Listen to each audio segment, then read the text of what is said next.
Hello and welcome guys to my channel dear developers. और आज की इस वीडियो में मैं आप लोगों को एक्सप्लेन करूंगा parent child relationship in HTML और HTML के स्ट्रक्चरल टैग्स। अगर आप लोगों ने मेरा चैनल अभी तक सब्सक्राइब नहीं किया है तो आप लोग सब्सक्राइब करें और इस चैनल को आप लोग ग्रो करने में मेरी हेल्प करें। तो अगर इससे पहले आप लोगों ने प्लेलिस्ट की पहली वीडियोस नहीं देखी हैं जिसमें मैंने HTML डॉक टाइप को एक्सप्लेन किया है, लिस्ट वगैरह और हेडिंग टैग्स और typography oriented text oriented tags जिसमें मैंने एक्सप्लेन किया है, वो वीडियोस आप लोग पहले देख लें। मैं यही रेकमेंड करूँगा।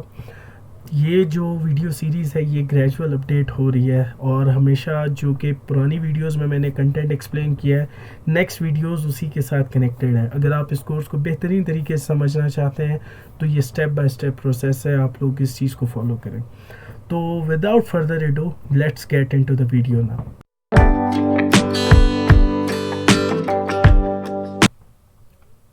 तो यहाँ पर मैंने फिग्मा की एक ब्लैंक फाइल ओपन की है जिसमें जस्ट मैंने एक कैनवास अपडेट कर दिया है। अगर आप लोगों को फिग्मा के बारे में नहीं पता, it's just a prototyping tool. इसके ज़रिए से सॉफ्टवेयर इंजीनियर्स और सॉफ्टवेयर डिज़ाइनर्स जो हैं वो डिज़ाइन क्रिएट करते हैं सॉफ्टवेयर्स के। और इंशाल्लाह अपने चैनल पे मैं फिग्मा का पूरा ट्यूटोरियल लेकर आऊँगा आप लोगों के लिए। और इसके लिए मैं यही कहूँगा आप लोग इसे सब्सक्राइब कर लें मेरे चैनल को, ताकि आप लोगों को हर अपडेट मिलती रहे। तो यहाँ पर जस्ट मैंने एक बॉडी इनिशियलाइज़ किया है एक रेक्टेंगल में, और यहाँ पे हमारे पास दो एरो के निशान मौजूद हैं। तो बेसिकली पेरेंट चाइल्ड की रिलेशनशिप को एक्सप्लेन करने का मकसद क्या है। HTML में अगर मैं आपको यहाँ पे एक ब्लैंक फाइल ओपन करके दिखाता हूँ, और ये एक्सक्लेमेशन मार्क VS कोड की ब्यूटी है। आप एक बॉयलर प्लेट सेटअप कर सकते हैं HTML का। तो यहाँ पर हमारे पास ये जो बॉडी मैंने लिखा है यहाँ पे, ये एग्जैक्टली सेम है इस बॉडी के, ठीक है। अब इसके अंदर कोई कंटेंट इस वक्त मौजूद नहीं है, इसका कोई चाइल्ड नहीं है, ये ब्लैंक है, ठीक है। हमारे पास जो कि मैं इसके अंदर एक H1 इनिशियलाइज़ कर लेता हूँ, दिस इज़ हेडिंग, ठीक है। और यहाँ पे मैं एक H2 इनिशियलाइज़ कर लेता हूँ, this is this is heading 2। और यहाँ पर हमारे पास, ठीक है, इसको मैं लाइव सर्वर पे एक दफ़ा आपको रन करके दिखा देता हूँ। तो ये आपके पास दो हेडिंग्स मौजूद हो गई, ठीक है। यहाँ पर मैं कहने का मकसद मेरा ये है, ये एक्सप्लेनेशन इंतहाई इम्पॉर्टेंट है। अगर आप एक अच्छे वेब डेवलपर बनना चाहते हैं, अगर आप अपना वेब डिज़ाइनिंग की तरफ अगर आपका फोकस है, फ्रंट एंड डेवलपमेंट की तरफ, तो आपको ये रिलेशनशिप बहुत अच्छे तरीके से समझना होगा। और मैं अपनी पूरी एफर्ट पुट इन करने की कोशिश करता हूँ, और इसीलिए मैंने ये विजुअलाइजेशन का कॉन्सेप्ट लिया ताकि आप लोग जो है इसको अच्छे तरीके से समझ सकें। यहाँ पे मैं एक और रेक्टेंगल ड्रॉ कर लेता हूँ और यहाँ पे मैं एक टेक्स्ट ऐड कर लेता हूँ जिसमें मैं इसको H1 कह दूँगा, ठीक है। और यहाँ पे इन दोनों को एक कॉपी और पेस्ट, सिमिलरली यहाँ पे ये हमारे पास आ गया, और इसी को भी कॉपी एंड पेस्ट कर लेते हैं, और यहाँ पे हमारे पास H2 आ गया, ठीक है।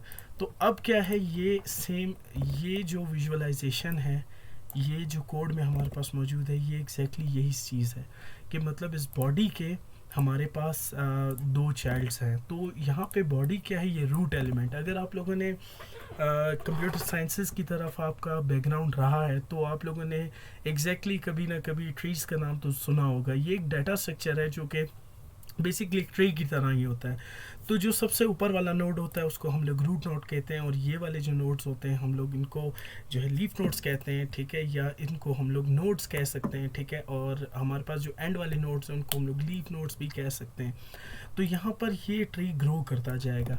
तो HTML बेसिकली इसी तरीके से, अगर मिसाल के तौर पे हमारे पास यहाँ पे अगर मैं एक UL और LI लगाऊँ, ये मैंने अपनी लिस्ट की वीडियो में आप लोगों को एक्सप्लेन किया है। तो मैं यहाँ पे 1 ये इसके एलिमेंट्स डाल देते हैं इसके अंदर, मतलब 3 इसकी वैल्यूज़ ले लेते हैं, सॉरी 3 LI एलिमेंट्स ले लेते हैं। अगर आप लोगों ने ये चीज़ स्ट्रेंज लग रही है, इसके ऊपर जेन कोडिंग पर मैं आप लोगों को एक अलग से ट्यूटोरियल दूंगा जिसमें आप लोग शॉर्ट हैंड कोडिंग करके मुख्तलिफ स्निपेट्स बना सकते हैं अपनी कोडिंग के।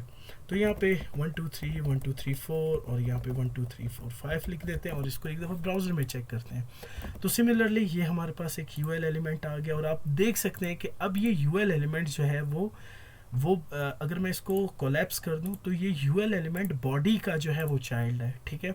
अब ये एलाइज जो है ये यूएल के चाइल्ड्स हैं। अगर मैं इसको एक दफ़ा फिग्मा में आपको विजुअलाइज करके दिखाऊं, हम लोगों को एक एरो चाहिए होगा और यहाँ पे मैं एक एरो लेकर इसको यहाँ पे प्लॉट कर देते हैं, और हमें एक रेक्टेंगुलर की भी ज़रूरत है, और एक रेक्टेंगल इसी तरीके से ले लेते हैं।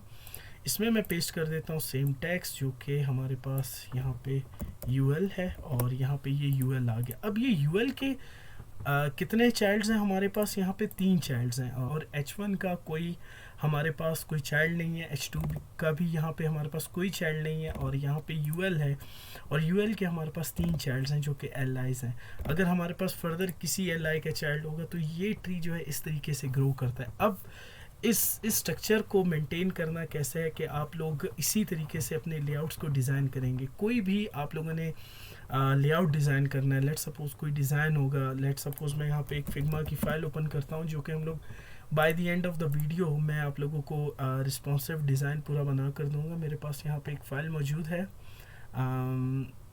फिग्मा के रिलेटेड, ये रही, ठीक है। और इसमें यहाँ पे अगर आप लोग देख सकते हैं कि ये एक फुल फ्लैश डिज़ाइन मौजूद है हमारे पास। तो बेसिकली हो क्या रहा है यहाँ पर कि इन्होंने किस तरीके से डिव्स का मतलब चूज़ किए हैं कि कौन सी डिव कहाँ पर लगनी है। तो ये एक एग्जैक्ट एक बेहतरीन तरीके से इसको हम लोगों को डिज़ाइन करना पड़ेगा अपने स्ट्रक्चर को, और ये स्ट्रक्चर बेसिकली इसी तरीके से होता है। ये आपको बड़े ध्यान से रखना पड़ता है कि आप एक डिव के कितने चिल्ड्रंस बना रहे हैं। डिव टैग अगर मैं यूज़ कर रहा हूँ, मैं अभी आपको ये चीज़ एक्सप्लेन भी कर दूंगा इन अ मिनट। ये एक ऐसी टैग्स होती हैं जो कि हम स्ट्रक्चर्स को और कंटेंट दूसरी टैग्स की मतलब हाउसिंग के लिए इस्तेमाल करते हैं। मैं अभी मिनट में इसको एक्सप्लेन करता हूँ। अभी तक आप पेरेंट और चाइल्ड की रिलेशनशिप पर हैं। जस्ट इस कोड को एक दफ़ा आप लोग देख लें। यहाँ पर ये बॉडी है, और ये बॉडी रूट एलिमेंट है जिसके 3 डायरेक्ट चाइल्ड्स हैं, और इसके अंदर जो है ये एलाइज मौजूद है। और यहाँ पे एग्जैक्टली मैंने यही किया है कि एक H1 इसका चाइल्ड है, H2 इसका चाइल्ड है, और ये UL भी इसका चाइल्ड है। बट UL आगे क्या एक्सटेंड हो रहा है, UL के आगे 3 चाइल्ड्स हैं। सिमिलरली अगर हमारे पास यहाँ पर आई गेस यहाँ पे मैं एक और H2 ले लेता हूँ जिसमें दिस इज़ लाइक हेडिंग 2, ठीक है। और यहाँ पे अगर आप लोग देख सकते हैं कि ये हेडिंग 2 क्रिएट हो गई है। मैंने ये आपको लिस्ट में बताया था कि आप टैग्स में भी एज अ चिल्ड्रन इनके टैग्स ले सकते हैं। तो देखें यहाँ पे अगर मैं यहाँ पे एक एरो कॉपी कर लेता हूँ और यहाँ पे पेस्ट करता हूँ, तो इस एल आई का एक और चाइल्ड क्रिएट हम लोगों ने कर लिया है जो कि एक H2 है, ठीक है। तो ये स्ट्रक्चर एग्जैक्टली इसी तरीके से ग्रो करता जाएगा, और ये जब ग्रो करता जाएगा ये डॉक्यूमेंट बिहाइंड द सीन्स इस तरीके से काम करता है। तो इससे फ़र्क क्या पड़ता है, मतलब जो स्टाइल्स आप बॉडी पे लगाएंगे, हम लोगों ने अभी तक CSS को स्टाइल नहीं किया, ठीक है। तो ये जब हम लोगों ने CSS स्टार्ट भी नहीं की है, तो हम लोगों ने ना कोई डॉक्यूमेंट ऐड किया CSS का। एक्चुअली केस ये है कि जब हम लोग CSS स्टाइल करेंगे तो दोबारा से मैं ये आपको विजुअलाइजेशन दोबारा से दिखाऊंगा, ठीक है। क्योंकि अगर हम लोग जो भी स्टाइल्स बॉडी में करेंगे तो वो डायरेक्ट अपने चाइल्ड्स पे अप्लाई होंगे। तो आप लोगों ने ये चीज़ बड़े ख्याल से रखनी है कि अगर UL ऐसी दिखती है, मतलब UL का फ़ॉन्ट साइज़ मिसाल के तौर पे भी 12-13 पिक्सल्स मौजूद है, तो वो एलाइज भी उनको जो है वो म्यूटेट कर लेगी। तो ये तरीक़ेकार है। और आपको जब चीज़ों को सेटअप करना होता है, जैसे कि लेट सपोज़ ये एक मतलब कह सकते हैं सेमेंटिक UI बना हुआ है। ये 3 कार्ड्स जो आपको नज़र आ रहे हैं, फ्रेंकी और कैमली और इलेन, ये तीनों एक तरह के कार्ड्स मौजूद हैं। तो इनको ये कार्ड्स जो है बेसिकली एक डिव के स्ट्रक्चर से बनाए गए हैं, और इनका एक पेरेंट डिव होगा। तो जब तक आप इस चीज़ को अच्छे तरीके से इसके पेरेंट चाइल्ड रिलेशनशिप को नहीं समझेंगे, आई गेस मैंने इंटरनेट पे इस तरीके से कोई विजुअलाइजेशन नहीं देखी पेरेंट चाइल्ड रिलेशनशिप को समझने के लिए। तो आई हैव पुट इन मेरी जो भी एफर्ट्स थी मैंने आपको समझाने के लिए कोशिश की है। आपको ज़रूरी नहीं है कि आप इस तरीके से ट्रीज़ क्रिएट करें फिग्मा में या किसी भी डिज़ाइनिंग टूल में, बट द थिंग इज़ कि आपको चीज़ समझनी ये मैटर करती है, ठीक है।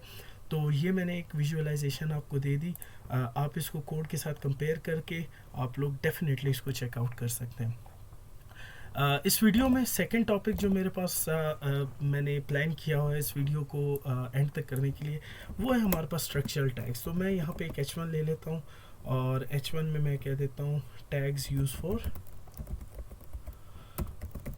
Structuring HTML। ठीक है, तो ये क्या है, मतलब बेसिकली ये कौन सी टैग्स हैं जो कि HTML को स्ट्रक्ट करने के लिए इस्तेमाल होती हैं। तो मेरे पास सबसे पहली टैग जो है वो एक हेडर टैग है। हेडर टैग बेसिकली क्या होता है कि इट इज़ यूज फॉर मतलब हेडर सेक्शंस जो होते हैं। जैसे कि अगर मैं मिसाल के तौर पे हम लोग ये जब बनाएंगे तो यहाँ पे बेसिकली मेरे पास ये एक हेडर सेक्शन है, ठीक है, जिसमें नैव बार मौजूद है। तो ऑन द टॉप ये हेडर सेक्शन है। अगर आप इसको मतलब मैं इसको इसके अंदर कोई कंटेंट डाल देते हैं और यहाँ पर आकर इसको बेसिकली इंस्पेक्ट कर लें थोड़ा सा, लाइक इसको डॉक्ट कर देते हैं, ठीक है, नीचे की तरफ। और यहाँ पे मैंने इंस्पेक्शन टूल्स खोली। अगर आपको इस चीज़ का नहीं पता, जस्ट इंस्पेक्ट पर आए और यहाँ पे ये इंस्पेक्शन ओपन हो गया। और अगर मैं बॉडी को एक्सपेंड करता हूँ तो ये देखें ये हेडर टैग है, ये सिलेक्ट होगी। तो ये देख रहे हैं पूरी की पूरी ये हेडर टैग है, ठीक है। तो it is use for structures. इसके अंदर हम लोग क्या कर सकते हैं, हम लोग इसके अंदर मुख्तलिफ मज़ीद मतलब इसके अंदर टैग्स ऐड कर सकते हैं। जैसे मैंने यहाँ पे H1 ऐड की या H2 ऐड की कर सकता हूँ, ठीक है, या कोई भी टैग अपनी मर्ज़ी से, या कोई लिस्ट आइटम आप ऐड करना चाहते हैं तो आप इसमें ऐड कर सकते हैं, ठीक है। तो मैं यहाँ पे फॉर टाइम बिंग मैं क्या करता हूँ, एक ऑर्डर्ड लिस्ट इसके अंदर मैं एंटर कर लेता हूँ, ठीक है। और यहाँ पे 1 अनऑर्डर्ड लिस्ट मैंने डाल दी इसके अंदर, और 1 2 और 3, ठीक है। तो ये हेडर सेक्शन के अंदर ये चीज़ एंटर होगी। अच्छा, ये टैग लाजमी नहीं है मतलब कि आप हेडर ही यूज़ करेंगे, ठीक है।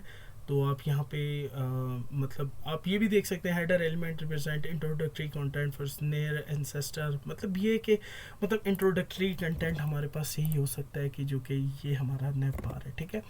अच्छा, उसके बाद हमारे पास जो बहुत ज़्यादा यूज़ होने वाली स्ट्रक्चरल टैग है उसको हम लोग सेक्शन कहते हैं, ठीक है। अब ये सेक्शन बेसिकली क्या है, सेक्शन भी इसी तरीके से जैसे कि हमारे पास हेडर टैग होती है, बट सेक्शन थोड़ा सा जेनेरिक है। जेनेरिक मीन के मतलब आप इसको मल्टीपर्पज़ भी यूज़ कर सकते हैं। जैसे कि मैं यहाँ पे एक H2 ले लेता हूँ, दिस इज़ सेक्शन, ठीक है।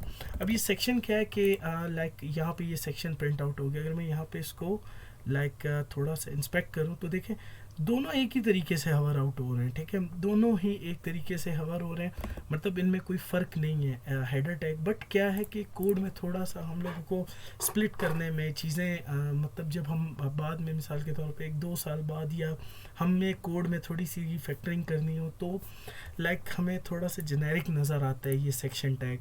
तो सेक्शन भी यूज़ होता है कि अगर हम लोगों ने, जैसे यहाँ पे मैं आप लोग को इस उसकी मिसाल दूँ तो लाइक ये एक वीडियो सेक्शन है, सपोज़ करें कि ये वीडियो सेक्शन है, तो ये इस हिस्से को मैंने एक वीडियो सेक्शन अलॉट कर दिया, ठीक है। इसमें जो भी हम लोग डालेंगे, मिसाल के तौर पे कोई इमेजेस वगैरह डाल रहे हैं हम लोग, इसमें लिंक्स डाल रहे हैं, तो ये एक सेक्शन के अंदर ये सब चीज़ें आ जाएंगी, ठीक है। उसके बाद जो हम लोग बहुत ज़्यादा यूज़ करने वाले हैं, ठीक है, बहुत ज़्यादा जो कि चीज़ यूज़ होती है मेरी डेली लाइफ में, वो है डिव टैग। जनरली मैंने डेवलपर्स को देखा है, मतलब हाई एंड डेवलपर्स, बड़े बड़ी कंपनीज के स्टार्टअप में लोग डिव टैग का बहुत ज़्यादा इस्तेमाल करते हैं। तो मैं यहाँ पे एक HC प्रिंट करूँगा, दिस इज़ डिव टैग, ठीक है। और यहाँ पे हम लोग अपने डॉक्यूमेंट को व्यू करते हैं और यहाँ पे इसको भी एक दफ़ा देख सकते हैं। ये H3 में आई गेस ये कुछ मार्जिन और पैडिंग्स लग रहे हैं, जस्ट इसमें कंटेंट डायरेक्ट डाल देते हैं, ठीक है। और आप नोटिस कर सकते हैं ये भी डिव टैग, यहाँ पे डिव टैग प्रिंट आउट हो गया। सेम आप नोटिस करें कि हर चीज़ जो है वो सिमिलर तरीके से, जैसे कि एक सेक्शन टैग हमारे पास था, सेक्शन टैग अपने तरीके से मतलब सिमिलर तरीके से डिस्प्ले हो रहा है, हेडर टैग हमारे पास सिमिलर तरीके से डिस्प्ले हो रहा है, और सेक्शन और div tag exactly the same चीज़ की तरह हमारे पास डिस्प्ले हो रहा है। तो इनमें फ़र्क क्या है, इनमें फ़र्क बेसिकली कोई भी नहीं है। जेनेरिक तौर पे हम लोग इसको यूज़ करते हैं। डिव्स ज़्यादातर उन सेक्शंस के लिए यूज़ की जाती है जो कि छोटे होते हैं, ठीक है। जैसे कि लाइक अगर मुझे ये कार्ड बनाना हो छोटा सा तो मैं एक डिव में बनाऊंगा, बट एज अ होल इसको जब रैप करना है मैंने तो इसको एक सेक्शन के अंदर रैप कर दूंगा। It's my convenience. अगर मैं चाहूँ तो इसे एक पूरे डिव में भी डाल सकता हूँ। जैसे कि यहाँ पे मैं मिसाल देता हूँ कि ये हमारे पास एक कार्ड है, इसमें एक डिव और डाल देते हैं, ठीक है, और यहाँ पे एक डिव और डाल देते हैं, एक और डिव डाल देते हैं, ठीक है। तो ये 3 तरीके से यहाँ पे मैंने 3 डिव्स इसके अंदर डाल दी, 1 2 3 और 1 2 3, या इसको 1 2 3 रहने दें, कार्ड 1 कह देते हैं, ठीक है। और यहाँ पे सिमिलरली इसको मैं कार्ड 2 कह देता हूँ, और यहाँ पे मैं कार्ड 3 कह देता हूँ, ठीक है। तो हम लोग ऐसे भी कर सकते हैं, ठीक है। और यहाँ पे मैं अगर इसको व्यू करूँ तो ये देखें 1 कार्ड 1 कार्ड 2 और कार्ड 3 यहाँ पे डिव्स में आ गए। तो इसी तरीके से आप इस सेक्शन के अंदर भी इसको पेस्ट आउट कर सकते हैं, ठीक है। इसको आप चाहें और इस हेडर सेक्शन में भी आप पेस्ट कर सकते हैं, ठीक है। तो इट डजेंट मैटर, ये जो है जो ये स्ट्रक्चरल टैग्स हैं हमारे पास, हेडर सेक्शन, हेडर टैग्स हो गई, सेक्शंस हो गए और डिव टैग्स हो गई, ये बेसिकली दूसरे टैग्स का एक घर होते हैं, हाउसिंग के लिए इस्तेमाल किए जाते हैं, ताकि हम लोग फिर इनके ऊपर मतलब इनके मोस्ट सीनियर पेरेंट के ज़रिए से हम लोग इनके बाकी जो डिसेंडेंट्स होते हैं ना, जो कि लीव नोड्स होते हैं, हम लोग उनको फिर CSS के ज़रिए स्टाइल करते हैं। जैसे कि अभी आप यहाँ पे देख सकते हैं कार्ड 1 कार्ड 2 और कार्ड 3, ये बिल्कुल ऐसा नहीं दिख रहा है, बट अप्लाइंग थोड़ी सी CSS हम लोग इस पर अप्लाई करेंगे तो ये एग्जैक्टली वैसे ही दिखेगा जैसे हम लोग इस डिज़ाइन में इसको देख रहे हैं, ठीक है। तो बेसिकली अगर आप इसको वापस से इस वीडियो का थोड़ा सा रिकैप करें तो आप लोग नोटिस कर सकते हैं यहाँ पे एक बॉडी है, और यहाँ पे बॉडी में इमेजिएट, अगर VS कोड यूज़ कर रहे हैं आप सारे टैग्स को यहाँ से कोलैप्स कर सकते हैं। अगर आप देख सकते हैं ये बॉडी टैग है, बॉडी में हमारे पास H1 आ गया, और यहाँ पे देखें H1 में H1 एक पूरा इसका बॉडी का जो है वो डायरेक्ट चाइल्ड है, ठीक है। और उसके बाद हमारे पास हेडर है, हेडर के अंदर ये देखें यहाँ पे हेडर ओपन है और हेडर क्लोज हो रहा है, इसके दरमियान में जो कुछ भी आ रहा है ये इसके चाइल्ड है। तो यहाँ पे देखें UL है, UL के अंदर अपने चाइल्ड्स हैं, तो UL हेडर का चाइल्ड हो गया हमारे पास। और इस तरह इसके ये 3 कार्ड्स जो कि कार्ड 1 कार्ड 2 और कार्ड 3 हमने ये डिव्स के अंदर रैप किए हैं, ये क्या है बेसिकली ये हेडर के चाइल्ड हो गए, ठीक है। और हम हेडर को कोलैप्स कर देते हैं, ठीक है। वापस से इसको एक्सपेंड करते हैं सेक्शन को, सेक्शन के भी इसी तरीके से 4 चाइल्ड्स हैं, ठीक है। हम चाहें तो इसको एक्सपेंड कर सकते हैं अपनी मर्ज़ी से। और यहाँ पे हम डिव सेक्शन में आते हैं और डिव के अंदर भी इसके 3 चाइल्ड्स हैं। तो ये बेसिकली ये पेरेंट चाइल्ड का रिलेशनशिप है HTML में, जो कि मैंने कुछ इस तरीके से आपको एक्सप्लेन किया है। और उसके बाद मैंने आपको स्ट्रक्चरल टैग्स यूज़ करके दिखाए हैं, ठीक है। और इसके बाद एक और टैग है जो कि स्पैन के नाम से मशहूर है। ये टैग बेसिकली लाइक ये भी स्ट्रक्चर के लिए ही इस्तेमाल होता है, बट द थिंग इज़ के ये बहुत ही छोटे छोटे पार्ट्स के लिए। अब मैं इसके अंदर कोई चीज़ नोटिस लिख लेता हूँ, और यहाँ पे आप नोटिस करें ये यहाँ पे डिस्प्ले हो गया। बट अब एक और चीज़ जो कि मैं इंस्पेक्शन टूल से आपको दिखाना चाहता हूँ, लुक एट दिस। जब मैं इस पर हवर करता हूँ, ये काइंडली अगर आपने अपने जो है एलिमेंट्स को इंस्पेक्ट करना है तो जस्ट ये जो है यहाँ पे जो कर्सर बना हो आप इसको क्लिक कर दें, ये ऑटोमेटिकली ब्लो हो जाएगा। आप किसी भी एलिमेंट पर क्लिक हवर करेंगे तो ये आपको इसकी इंफॉर्मेशन देगा। अब आप देखें ये जो स्पैन है, इसको मैं यहाँ पे इसके अंदर स्पैन लिख देता हूँ ताकि आप लोग को नज़र आए। जब मैं स्पैन पे हवर कर रहा हूँ ये जो है पूरा ब्लू नहीं हो रहा, ठीक है। बट क्या है कि जब मैं ये बाकी सब पे कर रहा हूँ तो ये पूरी पूरी जगह ले रहे हैं, मतलब यहाँ पे ये पूरी लाइन जो कि ब्लू हो रही है, ठीक है।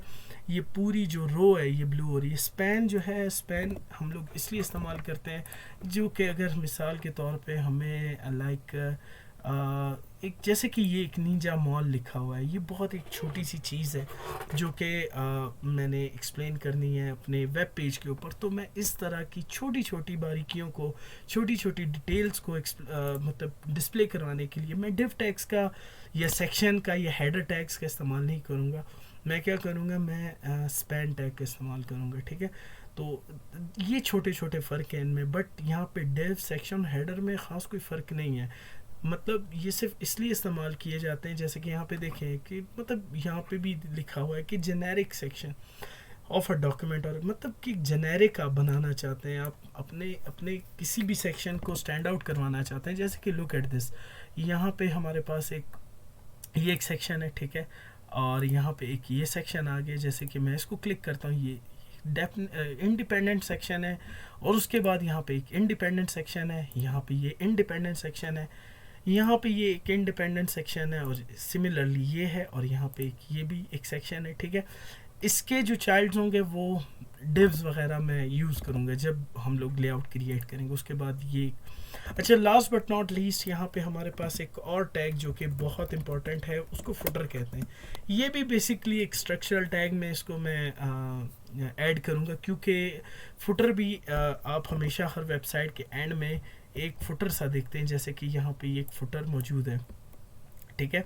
अब ये फुटर बेसिकली क्या होता है, हमेशा डॉक्यूमेंट के वेबसाइट के एंड में डिस्प्ले होता है, जिसमें वेबसाइट की ऐसी इंफॉर्मेशन होती है जो कि लाइक मतलब उसकी पूरी टोटल इंफॉर्मेशन होती है। अगर मैं यहाँ पे कुछ भी प्रिंट आउट कर दूँ, लाइक इसको मैं कह देता हूँ फुटर सेक्शन, ठीक है, और यहाँ पे मैं इसको नोटिस करें, यहाँ पे देखें ये एक फुटर है, ठीक है। तो फुटर भी बिल्कुल वही बिहेवियर कर रहा है जो कि हमारे पास डिव, सेक्शन और हेडर कर रहे हैं, बट क्या है कि ये मोर जेनेरिक है। अगर हम लोगों ने फुटर डिज़ाइन करना है तो डेफिनेटली फुटर के अंदर करेंगे, ठीक है। और हम लोगों ने अगर कोई सेक्शन डिज़ाइन करना है तो सेक्शन में करेंगे, ठीक है। अगर हेडर बनाना है, जैसे कि ऊपर वाला सेक्शन है, तो हम लोग हेडर लिख देंगे। बट ये नहीं है कि आपने डेफिनेटली जो है वो बेस्ट प्रैक्टिसेस को ही फॉलो करना है। इट्स अ बेस्ट प्रैक्टिस, ठीक है, आप इसको बेस्ट प्रैक्टिस ही कह सकते हैं। बट द थिंग इज़ के आप डिव टैग का भी इस्तेमाल कर सकते हैं, यहाँ पे सेक्शन भी यूज़ कर सकते हैं, डिव भी यूज़ कर सकते हैं, मतलब जो भी आपकी जो भी आपको अच्छा लगेगा उस टाइम पे, ठीक है, आप कोई भी यूज़ कर सकते। द थिंग इज़ कि आपको कॉन्सेप्ट समझ में आना चाहिए।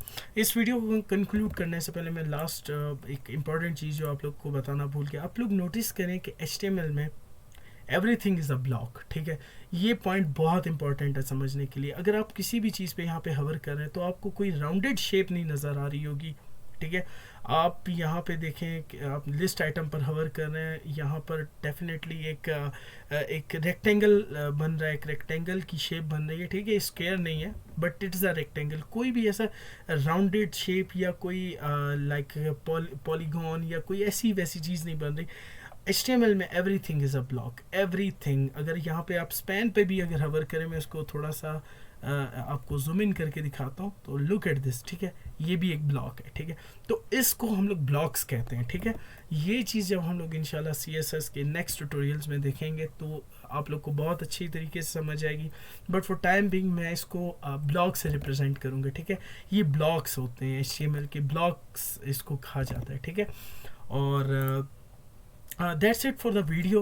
आई गेस मैंने बहुत अच्छे तरीके से आप लोगों को पेरेंट चाइल्ड रिलेशनशिप एक्सप्लेन किया। अगर मैं कोई वीडियो में कोई ऐसी चीज़ जो कि इम्पोर्टेंट भूल गया हूँ, ठीक है, तो आप लोग डेफिनेटली जो है मुझे पिंग कर सकते हैं। आप लोग मुझे कमेंट सेक्शन में डेफिनेटली इसके लिए सजेशंस दे सकते हैं। और इंशाल्लाह मिलते हैं नेक्स्ट वीडियो में। तो तब तक के लिए हैप्पी कोडिंग और टेक केयर योरसेल्फ। अल्लाह हाफिज़।